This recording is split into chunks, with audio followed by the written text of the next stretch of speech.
بسم الله الرحمن الرحيم. قبل ما نبدأ كده خلينا نبدأ بالصلاة على سيدنا محمد عليه أفضل الصلاة والسلام. النهاردة بقى يا ست الكل جايبالكي سر الحشو بتاع الحمام، وسر كمان المكون السري بتاع المحلات اللي بيحطوه على حشو الحمام بيخلي الحمام وحشو طعمه حكاية، وكمان هو سر ان الحمام ما يتفتحش معايا. وكمان هنعمل مع بعض تسبيكة للمحشي عظمة كده، تسبيكة جبارة بجد والله. وهنعرف مع بعض مقدار المياه المظبوطة او الشوربة بتاع المحشي عشان ما يطلعش منك معجن ولا يطلع معاكي ناشف. بس لو عايزه تعرفي كل الاسرار دي يا ريت تكملي معايا الفيديو لعند الاخر.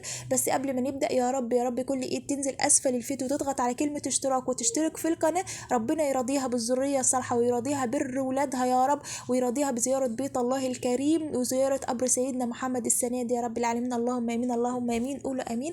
اول حاجه عشان نعمل حشو الحمام انا هجيب طاسه واحط فيها زيت ومعلقه صغيره من السمنه كده، ومعايا الكبه دول قوانص انا غسلاها غسله كويسه هقطعها وانزل بيها، وهنزل عليها بقى معلقه من صغيره من الكمون، وزودي الفلفل الاسود ومعلقه صغيره من الفلفل الاسود او معلقتين صغيرين، ومعلقه صغيره من البهار المشكل والكزبره، وقلبي ده كله مع بعض.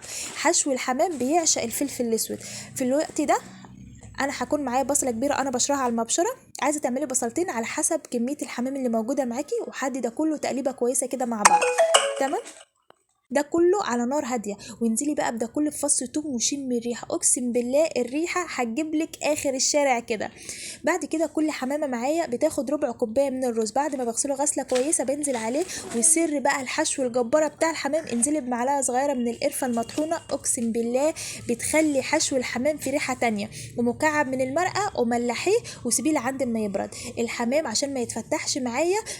احشي الحمام بالحشو بتاعه وهو بارد، ما تحشوه مش تحشيه يعني والحشو بتاعه لسه سخن. لعند ما يبرد هنعمل الشوربه بقى. هجيب حله وهنزل فيها بمعلقه صغيره من الكمون والفلفل الاسود ونطره كده من القرفه المطحونه وحبايه من الطماطم متخرطه وقرن فلفل وورقتين من اللورة وثلاث حبات من الحبهان كده، وافتحيهم عشان خاطر الطعم بتاعهم ينزل في الشوربه. وسيبي ده كله على النار لعند ما الشوربه كده تفور معايا.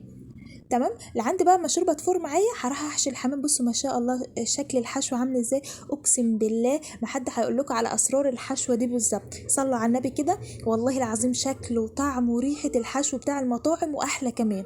في الوقت ده انا عندي حمام انا غسلاه غسله كويسه ومفتحاه كده من جوه، يعني متاكده ان الزور بتاعه نظيف ما فيهوش اي حاجه، حتى الدهن اللي بيبقى فيه كده بشيله وبنضفه كله. بعد كده بمسكه من تحت وبحشيه. بعد ما احشيه من تحت بمسك الزور كده وبحشيه معايا بس، وبضغط بقى على الحشو كده عشان خاطر الحشو يدخل معايا من الجناب. بس حاولي ما تمليش الزور اللي عند الاخر، يعني سيبي فيه نسبة فاضية كده عشان خاطر الرز لما بيستوي بيزيد معايا. وهحشي برضو من جوه من بطنه، بس ما تزوديش برضو رز من جوه عشان خاطر الرز يستوي معاك. طيب عشان اقفل الحمام بقى في فتحه من تحت كده هدخل فيها رجل بالراحه خالص عشان الحمام ما يتفتحش ولا يتقطع مني، والرجل التانية هدخلها من تحت الرجل الاولانيه، يعني مش هدخلها في نفس الفتحه. بصوا لا، انا بدخلها من تحت الرجل التانية عشان خاطر الفتحه ما تتفتحش معايا.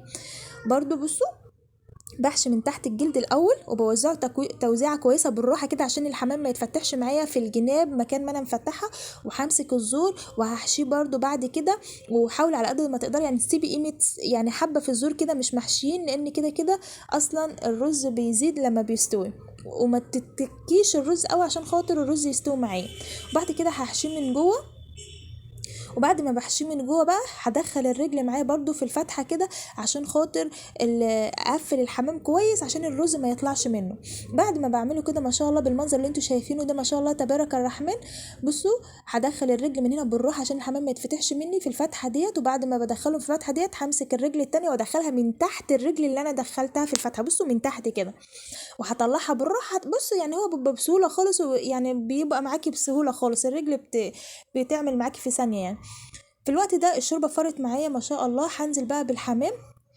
اول ما بنزل من الحمام بكون انا عامله بصله مرتاها كده بحبه كمون وفلفل اسود، مرتاها مرته كويسه كده هحطها عليها. واول ما الحمام يفور معايا هدي النار خالص. برضو سر من اسرار تسويه الحمام انك تهدي النار، لان الحمام ما بتسويش على نار عاليه عشان ما يتفتحش منك، بس يا دوب يفور وبعد كده هدي النار وسيبيه يستوي على مهله. ما بياخدش سوا كتير، ربع ساعه بالكتير بيكون مستوي معاكي.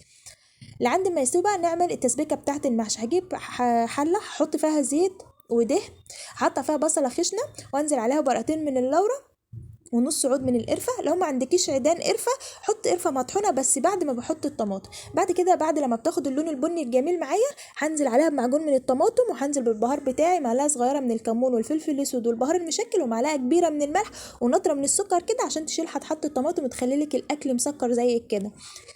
بعد ما بتستبك بقى هشيل معلقتين من الطماطم، هنشيل معلقتين من الصلصه وهنخليهم على جنب كده، وهقولك دلوقتي هنعوزهم لايه. بعد كده انا عندي كيلو من الرز انا غسلاه، وجبت بصله بشرتها وفصين توم وهرستهم او راس توم تمام كده، وهنزل مكعب من المرقه وحسبة الحدق معايا. عدي ده كله تقليبه على النار يا دوب بس 5 دقايق كده على النار، وهطفي النار وهنزل بالخضار بتاعي على البارد.